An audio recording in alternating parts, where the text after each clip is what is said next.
في يوم مش جميل، طفل صغير اسمه نوبي كان في متحف للديناصورات مع اصحابه سونيو شيزوكو شيزان. كانوا قاعدين بيتفرجوا على الديناصورات عادي جدا، الا نوبي هو اللي كان منبهر قوي، ده لانه معتقد ان لسه الديناصورات عايشه على الارض. طبعا صحابه اول ما شافوه قعدوا يضحكوا وقالوا له الديناصورات ايه يا ابني، ماتت من زمان يا ابني. بعد شويه كلهم راحوا مكان تنقيب عن الحفريات، كل الطلاب قدرت تطرح حفريات من الصخور الا نوبي هو الوحيد اللي ما عرفش. فتعصب وقال لهم ماشي، انا هللكم ديناصور حقيقي مش مجرد حفريه بس وخلاص. سوني وجان قالوا له طب بس لو ما عرفتش، قال لهم هبقى اكل فول السوداني بعيني. طبعا كلهم قعدوا يضحكوا عليه، ونوبي ماشي ومتغاظ على اخره. وهو ماشي في الطريق اتكعبل في صخره، فحس باحساس غريب ان الصخره دي في يوم من الايام كان فيها ديناصور وكانها بيض الديناصور. فخد الصخره دي وطلع جري على دورايمون، قال له انا لقيت بيض الديناصور. فدورايمون قعد يضحك عليه وقال له يا ابني انت غلبان قوي. فنوبي قال له هات قماشه وانا اوريك ان الصخره دي في يوم من الايام بيض الديناصور. خد الصخره ولفها بالقماشه، ونوبي استنى لحد ما يشوف ايه اللي هيحصل، وفضل مستني لحد بالليل وما حصلش حاجه. تاني يوم الصبح لقى الصخره بتتحرك، بيفتح القماش لقاها فعلا بيض الديناصور. وفجاه البيضه بدات تفقس وطلع ديناصور لونه وردي، فنوبي سماه نيو. وبعدها بص على البيضه لمح ديناصور تاني لونه اخضر. الديناصور ده كان نايم وحركته بسيطه جدا، فنوبي سماه كيو. بعدها نوبي قرر ان هو يربيهم عنده في البيت وحطهم في كرتونه وبدا ان هو يديهم الاكل. نيو كانت بتاكل ومبسوطه، لكن كيو ما كانش عايز ياكل. فنوب اخد بعضه وراح على المكتبه عشان يعرف اكتر عن الديناصورات، عشان يعرف هو بياكلوا ايه وبيشربوا ايه وبيعملوا ايه. نوبي بعد عناء شديد اكل كيو، لكن بالليل لقى كيو ان هو بيرجع الاكل. تاني يوم الصبح نوبي راح مدرسته، بعد كده راح حصه الالعاب وحاول يتشقلب على الماسوره لكنه ما عرفش. وبعد كده روح على بيته واتفاجئ ان نيو بتقدر تطير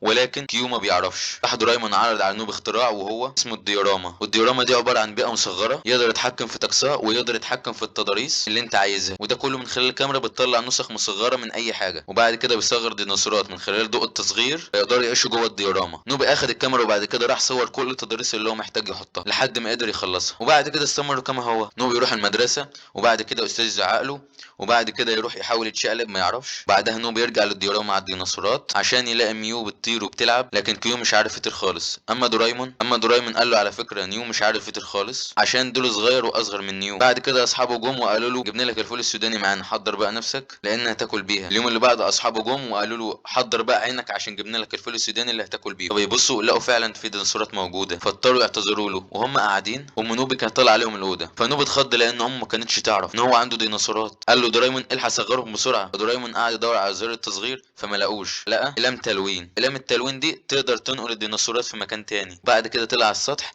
ورسم دايره على السطح، وبعد كده رسم دايره حوالين الديناصورات. فانتهت الديناصورات من الدايره اللي كانت على الارض الدايره اللي في السطح على طول. وامه ما لقتش اي حاجه في الاوضه، وبعد ما مشيت نزلهم تاني في الدايره اللي كانت في الاوضه والموضوع عدى على خير. بعد كده كلهم دخلوا قعدوا جوه الديوراما. اصحاب نوبه قالوا له من احسن ان احنا نرجعها للعصر بتاعها احسن، وهو العصر الطباشيري، وتعيش بقى مع الانواع اللي شبهها. ونوبي يوافق ولكنه كان زعلان لان كونه ما بيعرفش يطير. قال يمكن ما يعرفش يعيش لوحده. فدورايمون طمنه وقال له يمكن يعرف يعيش هناك. اتفقوا يرجعوهم بكره للعصر الطباشيري. في اليوم اللي بعده دورايمون ركب آلة الزمن، وبعد كده اداهم لبس الكشافه ووصلوا كلهم للعصر الطباشيري. واول ما وصلوا دورايمون اداهم كل واحد كده بندانه يربطها حوالين رقبته عشان يعرفوا اماكن بعض لو تاهوا عن بعض. هما ماشيين لقوا ديناصور من نوع ستريجوسورس. قام نوبي اترعب وقال لهم هو مش الاستيجوسورس ده من العصر الجوراسي اللي هو كان قبل العصر الطباشيري بمليون سنه؟ يبقى ازاي احنا دلوقتي في الطباشيري؟ دورايمون قال له فعلا انت دلوقتي عندك حق. وفجاه شافوا ديناصور من نوع الالوسور. هنا اتاكدوا فعلا ان هما في العصر الجوراسي مش الطباشيري. فنوبي افتكر وقال معلش يمكن دوست على الزر الغلط ولا حاجه. المهم الالوسور قرب عليهم وكان قرب يهاجمهم، راحوا جري كلهم على آلة الزمن. ونوبي هو بيجري وقع على الارض. ديوراما وقعت منه في الميه ولكنه ما عرفش يجيبها لان الالوسورس قرب يجيبه خلاص. وقدر في الاخر يوصل لآلة الزمن مع دورايمون وبقيه اصحابه عشان يرجعوا بالزمن 100 مليون سنه للعصر الطباشيري. اول ما وصل العصر الطباشيري دورايمون طلع اداه من اللي معاه وخلى نيو يبصم عليها برجله عشان يقدر يعرف منها اقدام الديناصورات اللي زي كيو، وبالتالي يقدر يعرف عشيره كيو فين. بعدها دورايمون جاب مجموعه بيض عشان يعرف يتتبعوا اثار الديناصورات دي فين. وبسرعه قتل ليه، ودورايمون طلع لهم منطاد عشان يناموا فيه وقال لهم يبقى نكمل بكره. وفجاه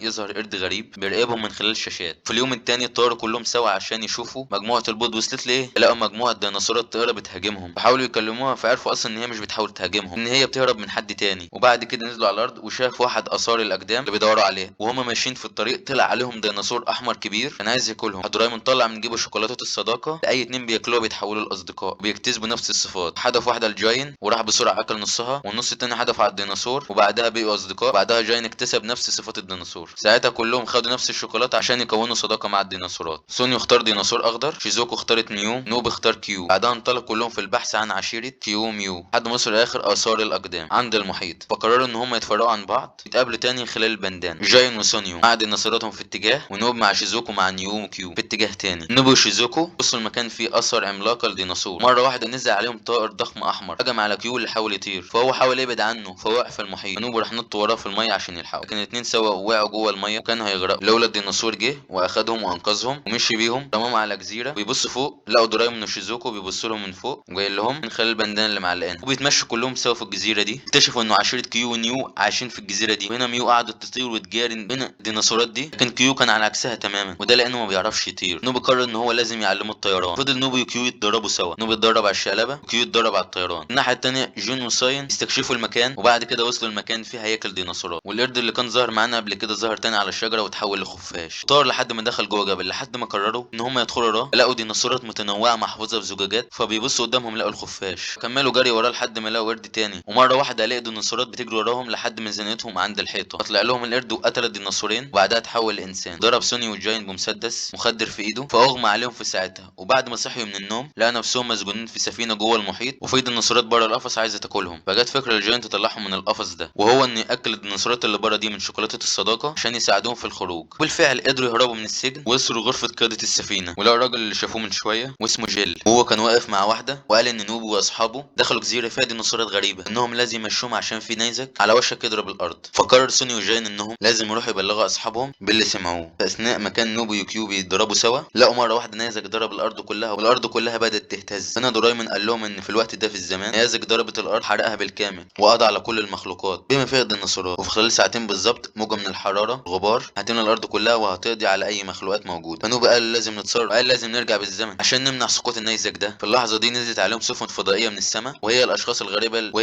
غريبه جت قبل كده، واتضح ان هم الناس المسؤولين على الحفاظ على التاريخ، مهمتهم ان هم يقبضوا على اي حد يحاول يلعب باحداث التاريخ. بعد كده ظهر الخفاش الغريب، وظهر تاني نفس الشخص اللي اسمه جيل، وقال لهم انا هنا عشان التحول الغريب اللي حصل في التاريخ والديناصور الجداد اللي معاكم دول. نوبا قال لهم لازم ننقذ كيوميو. فراح الراجل الغريب قال لهم لاش النيزك ده ما كانش البشر هيبقوا موجودين من الاساس، فقال لهم لا لازم انقذهم. اضطروا ان هم يقبضوا عليه عشان يمنعوا تغيير التاريخ، لكن فجاه جيل طلع بطاقه وجاء على كيو ونوبي، فالبطاقه نورت. فساعتها الاداره قررت انها تسيبهم وتقرر تشوف ايه اللي هيحصل من بعيد. اثناء ما كانوا بيفكروا في حل لانقاذ الديناصورات دي اكتشفوا ان الجزيره الغريبه اللي عايش عليها قطيع ميو هي اساسا عباره عن الديوراما اللي وقعت قبل كده من نوبي في العصر الجرازي قبل كده، لحد ما فضلت تكبر لحد ما بقت جزيره. وبعد كده الديناصورات قعدوا عليها اللي هم من فصيله كيوميو. راح دورايمون قال لهم بما ان دي الديوراما معناه ان احنا نقدر نتحكم في طقس الجزيره دي ونحميها من النيزك، وبالتالي معنى كل الديناصورات هنحميهم من النيزك. فاتفقوا انهم ياخدوا الام التلوين اللي قدرت تنقل من اوضه نوم نوبي الى السطح قبل كده، وده عن طريق انهم يرسموا دايره كبيره جمعوا فيها كل الديناصورات ودايره تانية حوالين جزيره الديوراما، وبالتالي يقدروا ينقلوا كل الديناصورات لجزيره الديوراما. فانقسموا لثلاث مجموعات. نوبي ودورايمون رسموا الدايره حوالين الجزيره، سوني وجاين جمعوا الديناصورات كلها في مكان واحد، شيزوكو وميو رسموا الدايره حوالين الديناصورات. وبالفعل انطلقوا كلهم لتنفيذ الخطه، وفعلا تم تنفيذ الخطه. بس في مشكله ظهرت لهم، وهو الطائر العملاق اللي شافوه قبل كده الاحمر جالهم تاني وحاول يهاجمهم وكان على وشك ان هو ياكلهم. ده صعب المهمه اكتر مع موجه الحر قربت منهم اكتر، لكنهم في النهايه قدروا ان هم يصغروا باشعاع التصغير. بعدها جمعوا كل الديناصورات في مكان واحد، رسموا حواليهم الدايره، ونوبو ودرايمون رسموا الدايره حوالين الجزيره، وانتقلت كل الديناصورات الى الديوراما. وبعد كده قدروا ينقذوا كل الديناصورات من النيزك. انتهت القصه في الاخر ان كيو قدر يطير، نوبو هو كمان قدر يتشقلب على الماسوره. قبل ما اقفل الفيديو ما تنساش تشترك في القناه، فعل الجرس، حط اللايك، اكتب لنا نفسك ايه نلخصه. بعد كده سلام.